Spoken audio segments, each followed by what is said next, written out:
katika mwaliko ambao umepewa na kamanda wa polisi kuja kushuhudia mapokezi ya vifaa ambavyo Mheshimiwa Rais Daktari Samia Suluhu Hassan amevitoa kwa jeshi la polisi nchini kupitia maono makubwa aliyonayo afande Inspector General of Police nchini kwetu, ambao wanahitaji jeshi la polisi la kisasa lenye vifaa, lenye wataalamu, lakini lenye uweledi katika ulinzi wa taifa hili.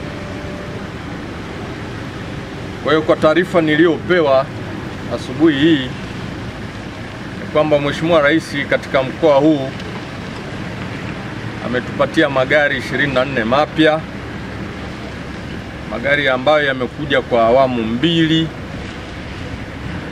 Awamu ya kwanza yalikuja magari 9 na awamu ya pili yamekuja magari 15 ambayo yako mbele yenu.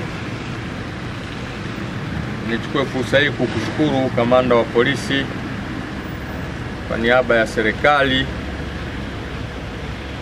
kwa kazi kubwa na nzuri mnayoifanya ndani ya mkoa, lakini nitoe mwito muhakikishe mnavitumia vifaa hivi kwa usahihi na umakini mkubwa, lakini kingine ni kuhakikisha mnavifanyia matengenezo kila muda wa matengenezo unapofika, ili viendelee kutumika sasa na hata baadaye. Ninafarijika kwa kiongozi wa mkoa ambao vyombo vya ulinzi na usalama vinafanya kazi zake kwa weledi, vyombo vya ulinzi na usalama vinatii sheria za nchi, lakini vyombo vya ulinzi na usalama viko tayari kushirikiana na wananchi walio wema katika kulilinda taifa hili. Nitoe wito, weledi, utii iwe ndio kiapo mnachoishi nacho katika utekelezaji wa majukumu yenu. Lakini kikubwa, ili tuwe na jeshi zuri na la kisasa, pia nitoe rai kwa maafisa na askari kujiendeleza kwa kupata elimu mbalimbali za utaalamu mbalimbali ili kukabiliana na changamoto za mabadiliko makubwa ya kiuhalifu yaliyoko duniani na kwenye taifa letu kutokana na maendeleo tunayoyapiga. Lakini nitoe wito pia kwa wananchi ambao ndio wanaopata huduma kupitia vyombo hivi vya ulinzi na usalama, wawe mstari wa mbele kabisa kuhakikisha wanavipatia taarifa kwa wakati na taarifa sahihi ili viweze kutekeleza majukumu yao. Kwa ujumla wake, jeshi la polisi mkoa wa Ruvuma linamshukuru sana amiri jeshi Dr. Samia Suluhu kwa kutupa hivi vifaa ambavyo ni uwezeshaji mzuri kabisa kwa kuhakikisha kwamba jeshi lake linakuwa imara.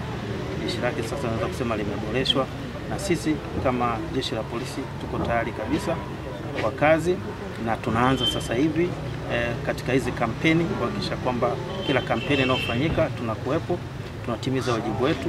Wanasiasa wanakuwa huru kabisa kunadi sera zao, lakini wanachama na wananchi na wafuasi nao wanakwenda kusikiliza hizo sera zao, na hatimaye tupate viongozi bora.